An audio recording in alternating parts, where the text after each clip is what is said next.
Hi there, friends. How's it going? I hope you all are doing well. My name is Rabbit, and thank you for joining me for episode number 30 of Let's Play Through Final Fantasy I via the lens of Final Fantasy Origins. So, without you guys, I just took care of sprucing up my inventory a little bit. I sold some of our extra stuff, like the ice shield, I think we had ice armor, and an extra set of mithril gloves, which I went ahead and got rid of because, honestly, I only need one pair for when Rohit eventually does get upgraded to the Red Wizard, which I will talk about here in just a second, because we are here in the next couple of episodes going to begin taking very deliberate and intentional steps towards that goal of upgrading everyone in our party. So stay tuned with that. We've got a couple of steps and some obstacles to leap over before we get there. But anyway, to finish my thought, I did go ahead and sell some things. I bought a few more cottages just because I realized when reflecting on how frequently I need to backtrack to town to rest up and heal and all that good stuff, I probably should just be using a cottage outside of dungeons once I actually get to them. So I grabbed 10 more of those. I got a couple extra tents as well. And as usual, I went ahead and grabbed 99 potions just to refill my stock. I'm not too worried about the antidotes. We use them pretty infrequently, so I don't need 99 of them. Actually, it seems like it's been a pain in the butt, and it's kept me from being able to open some chests in various dungeons. So, with all of that being said, as a specific recap, we wrapped up the events of that ice cave, and I realized I spent so much time talking to you guys about my life and random stories that I did not officially confirm verbally what the title of that dungeon is in this version of the game. And it is no longer called the ice cave, it is actually the ice cavern. So I need to, I think, frequently come back and look at this list, because we have seen that a few names have changed. So it's kind of cool to see the upgrades that they made to the titles and names of different people and places and things. Anyway, we wrapped up the events of the Ice Cavern, and as a result of successfully getting through, we found ourselves with a new key item called the Levistone, which has the description that it is a mysterious rock that floats in the air. We don't know a whole lot about this item. I do believe there was a dwarf back in Mount Dwergar that might have mentioned something about it, but I don't know if anyone, or at least certainly not anyone that we've spoken to throughout this Let's Play, has verbalized exactly what you need to do with the Levistone and what its value is. But I, friends, am going to show you what the value of this item happens to be. So let's hop on in. No need to belabor this further. I'm going to take you guys where we need to go to use this Levistone. Actually, you know what? If I can avoid starting stuff with the lake monsters, or actually I guess it's a stream or a river, not even close to a lake, but if I can avoid it, I will. And what I'm going to do, just to make this go as quickly as possible, because I am planning to stop back in Crescent Lake after we're done, it's probably okay, I'll do another Ice 2 and it should get the job done against these white crocs and red piranhas. But I will stop back in Crescent Lake to sleep and replenish all my charges, so I'm just going to go full force here so we can kind of clean up the monsters and keep on keeping on. They're slowing us down, friends. We got places to be and people to see, and I'd rather not see any more of their stank faces. So we'll go ahead and just physically attack the rest of the way here. I'm excited about the misses we're getting, though, because they do so much damage. But we're getting there. And if I recall correctly, Burls should be hitting a level in this episode. He's pretty close to it. I don't want to take the time to look at his XP right now. If he doesn't hit it by the time we get where I'm taking us, I'll make sure to bring up the status page for everyone so we can get a better assessment of the stats of our characters. And holy guacamole, that is some big damage from these crocodiles. This is why I did not want to deal with them. But I promise you guys, and was that just 69 damage? Oh, behave, monsters. Oh, behave. We'll just do another one from you, Melvin. Oh gosh, speaking of Oh Behave, now that brings back some memories. I've not watched Austin Powers in so freaking long, but a lot of really happy memories of watching those films. Andrew and I in high school just having little movie nights and slumber parties to play like Pokemon on our Game Boy. Oh my gosh.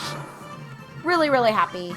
Happy times, you guys, happy times. You know what's so crazy is looking back at my childhood, I was a super duper good kid, and I was a very good, there's that level for Burl. I'll go back to what I was saying about slumber parties and being good in just a moment, but Burl, what'd you get with this level? 11 HP, some agility, some intelligence, some endurance, and some luck. Now that is a haul of stats that I'm happy to see. But because we're getting our butts kicked a little bit, let me go ahead and just heal. Again, we don't need to worry about our charges because we will be going back to Crescent Lake to rest and probably save after I knock out what it is that I'm attempting to show you. So we'll keep going. But yes, I was a very good child. I was never really up to no good. I always was pretty focused with my studies. And I remember there was one time Andrew and I had a slumber party, but we weren't making out or doing anything crazy. We truly had a slumber party. It was just the two of us too, by the way. It wasn't even like a whole mixed gender sleepover or group of friends hanging out. It was just him and just me. I think his parents were out of town, I want to say, and we truly just had a video game night. We played Mario Kart, we were playing Pokemon on, he had a Game Boy Advance, and at that time I had a Game Boy Color. We were just having a ball, but there were no hand jobs, no blow jobs, no making out. It was just a game night, and we were like 17 years old. We were pretty good kids, very academically focused, and pretty intentional and deliberate about our goals and what we were wanting to do. But we'll set that story aside, and I want to show you guys exactly where we are, so I don't know why I brought up the inventory page or the status menu, because I want to actually bring up the map so you can see more precisely where it is I paddled our happy little buns to. So if you take a look at the map, you'll see we are directly south. Okay, here's Crescent Lake. Okay, so here's Crescent Lake, and you can see the little diamond flashing on the screen is the desert that we're at right now. I believe it's called, I actually don't remember what it's called, but we are here for a reason, and you may be wondering what in the heck could that reason be. There's nothing here. Why did you go through all of those fights to drag us here, Rabbit? Well, friends, slow your roll. I'm gonna show you. Let's take a look at this Levistone again. I mean, why not just randomly bury it in the ground of an unnamed desert? Let's just see what happens. I mean, what's the worst that could happen, right? Other than us, you know, maybe opening a portal to hell. But anyway, it is the Lykion Desert. Very interesting. Let's just take the Levistone and place it right here. Oh, God. What was I saying about opening a portal to hell? I'm just kidding, you guys. We're not going anywhere. Or maybe we are, but it's not to hell. Because from the depths of this desert rises a new accessory for us. A new tool that our heroes might be able to utilize so that we can successfully save this land from all of the perils and all of the evils that are looming and weighing heavily on everyone's hearts. So yes, my friends, we have obtained an airship thanks to the Levistone. So that was the whole reason for us going back through the ice cave and dealing with all of that nonsense to get that random key item. So it actually is a very good key item for us to have. We now can hop our happy buns on an airship, and look how fast we go. We give zero fucks about anything. We can go wherever we want to. But the first place I want to go is right back to Crescent. Really, game? Really? Okay, I see how it is. Anyway, we're going back to Crescent Lake because I do want to go ahead and sleep, save, heal, and all of that good juicy stuff. Actually, you know what? I guess I don't need to make you guys watch me do this. What I will do is I'm going to bring this map back up because we have a place where we're wanting to go. But I will bring us there because we are going to have to do a little bit of a walk, but I'd like, again, for it to be a wee bit of a surprise. So we are back here at Crescent Lake. I will see you guys here in just a minute after I sleep and save, and we will be in a new part of the world that we've not had access to previously. Well, I guess that's not technically true. We probably could have taken the ship up there or the boat, but it'll be faster now that we have the airship. So I will see you guys in just a moment at this brand new location. Alrighty, love bugs, welcome back. Let me switch maps so you can get a closer glimpse of where we're at. we went to the northern part of the continent here, or I shouldn't say the continent, of the whole world. We're on a brand new continent, actually, because we want to access this little dungeon / yellow mark that is on the map here. So I'll show you again where we're at. We just basically flew northward from Crescent Lake, and then we made a sharp left turn. We continued west until we got to this weird little peninsula-like area. So it looks like this, and you're probably thinking, woohoo, amazing, let's go ahead and just land this airship and run on in. Friends, did you really think it would be that simple? No, of course not. This is Final Fantasy 1. We cannot land here, and we can't land here, and we can't land here. So you're probably thinking, well, what about here? This desert looks nice. No, we cannot land on any of these spots. So what you're gonna have to do is actually come over here to the tip of this section and land right on here. So yes, that means we do have to run our happy little tushies all the way down to that area, but that is okay because we actually are going to want to begin focusing on, oh, that lesser tiger was like, I am out of here. I don't want any part of any of your nonsense. Okay, can you guys seriously stop, were tigers? I'm not trying to deal with this. And we are good to go in terms of our mana charges, so I could go full force with just casting a lot of spells, but I am going to hold on to it just for a little bit longer. I am planning, as I mentioned at the start of this episode, on using my cottages and my tents, etc. a little bit more deliberately moving forward, just so that I'm not feeling like I have to constantly exit dungeons and run back to towns to heal up. So I think healing before we enter a cave is going to make a huge difference, at least for me, since I don't make you guys necessarily watch me have to retreat back to town, but it does take a lot of time off camera, so I'm trying to eliminate that and just only go through a dungeon in one go, one fell swoop, instead of needing to go in and out 2 or 3 times due to needing to replenish my charges. This game is brutal. It's definitely been an experience and a journey, but a good one at that. So we'll get rid of him. Maybe I should have stocked up a little bit on antidotes, but it's no biggie. We've got plenty to our name. Oops, not potion. I'm going to hold on to those. There you go, Tyrone. And I think everyone's okay. I shouldn't have to heal anyone up for another fight or two. But yes, it kind of is what it is, where we're going to have to run all the way around. But to finish what I was saying about me and Andrew just being super deliberate kids, we were just very focused on our goals, and so we were very responsible. We did very well in our high school studies. You know, we were both honor students, and even I'd say like moving forward into our undergrads, we just were always very hyper focused. There's a quote that I remember hearing. Well, how old was I? I remember hearing this quote. I think I was 16, actually. I want to say I was 16, maybe I was 17, but essentially the quote kind of goes, there's a difference between enjoying your youth and crippling your future.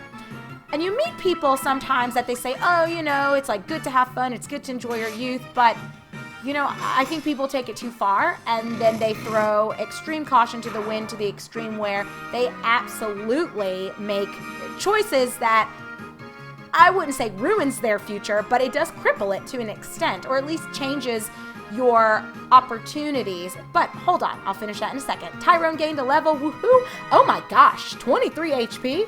That's a shocker. Usually he gets like 2, 3 hit points. That's crazy.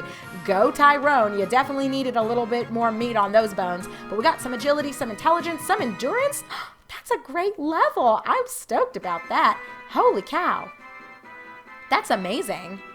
That's actually very good. I'm not mad about that at all. I'll go ahead and give a few heals to him.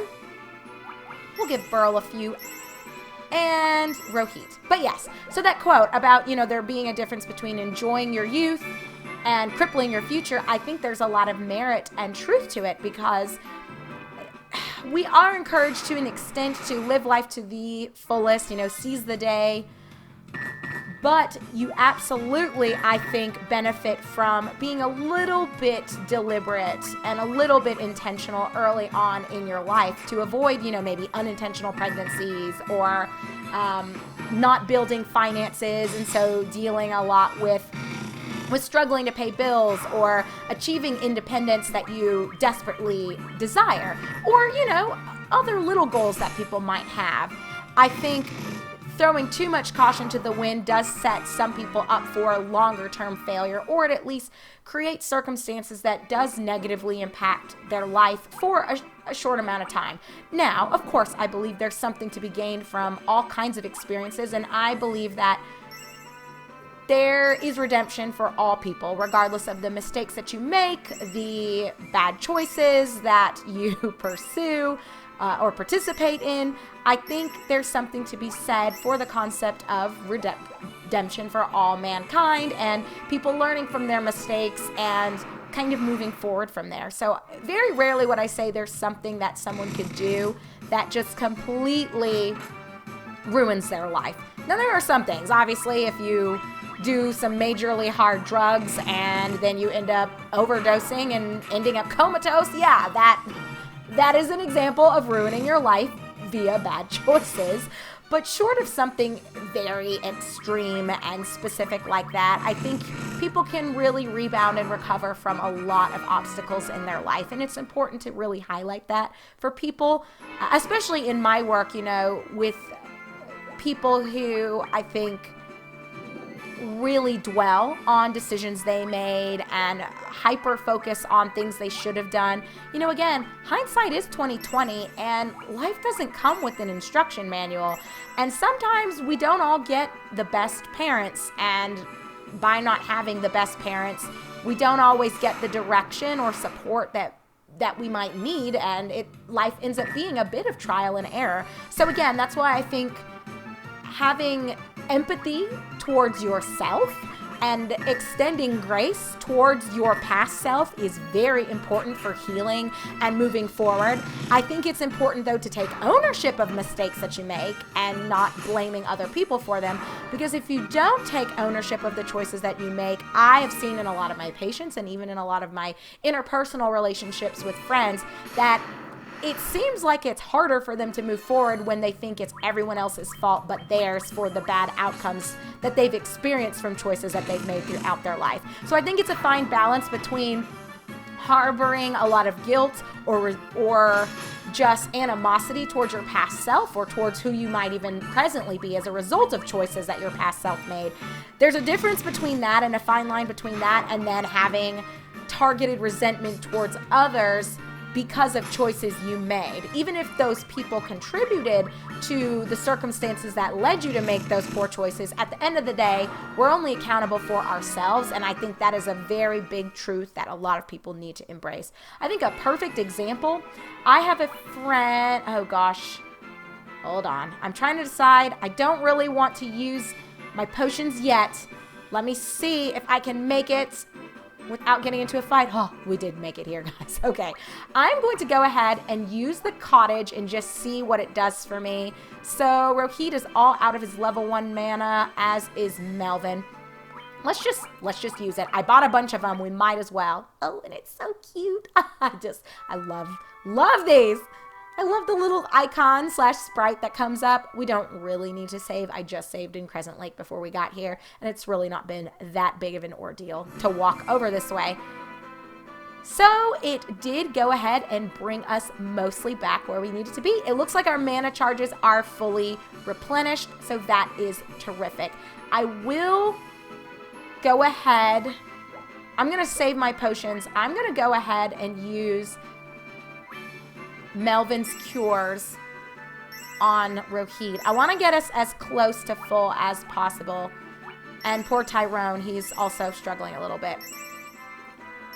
All right, Melvin, I'm sorry. I'm going to use up all of your charges, but it's for a good cause. All right, friends, it took us forever to get here, but let's head into... Okay, that's a little anticlimactic. Let's head into...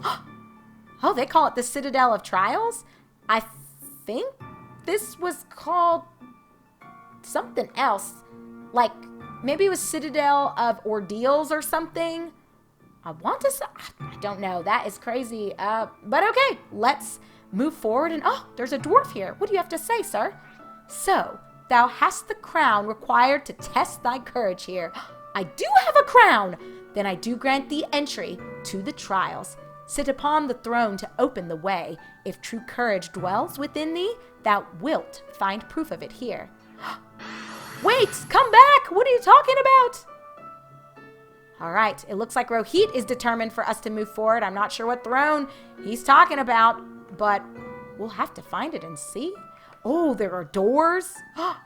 Oh, there's one to the left. Let's just see what's over here to the right. And then actually, oh, there isn't anything to the right. So there's only one way for us to go. So one way it is, friends, and we will tackle it when we come back together in our upcoming episode of Let's Play Through Final Fantasy Origins, specifically Final Fantasy 1 on the PlayStation 1. So take care, be good, and I eagerly look forward to seeing you in episode number 31 of our adventure, and I will continue my thought about that quote and essentially the concept of being mindful about choices in your youth in order to avoid any not so ideal outcomes in your future. But we'll dabble in that. We'll talk about it because we've got a little bit of dungeon crawling to do. But if I recall correctly, I don't think there are encounters in here. Maybe there are. We want to be prepared either way. So we'll go through all of it together. I'll see you guys there.